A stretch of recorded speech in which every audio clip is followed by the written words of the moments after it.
In Denemarken is een 26-jarige Roemeen aangehouden die het vertocht wordt van belutsenheid bij de Tjoekemarmoord. De man moet nog uitleveren worden.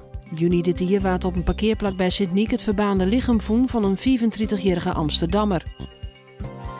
Lietse wienmoenenparkjes van 410 moen troch provincie in plak van 2 grutte parken. Dat alternatieve plan gaan natuurorganisaties de Friese Milieuorganisatie, het comité Hou Friesland Mooi en het platform Duurzaam Youth bekendmaken. Iepenbiervervierder Arriva test een nieuw reissysteem. Met je smartphone kun je een kaartje kopen voor bus of trein, het zogehemde Touch and Travel systeem.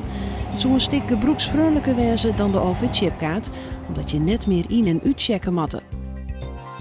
Er moet financiële stiepen komen om het Keertsmuseum in Frensje te redden. Dat wil de gemeente van Frensje te radiel. Het oudste sportmuseum van ons land dreigt het nou te verdwijnen. Provinciale steden hebben al €150.000 tas zijn. Joen en vannacht eerst droeg, letten wat buien met kans op tongen. De zuidwestenwind helpt het onkrachtig. Meneer eerst nog wat buien, dan wordt het droeg en komt de zinnen erbij. Middags wordt het weer wierd, maar soms pittige buien. Het wordt morgen 11 graden en er stiert een zuidwestenwind.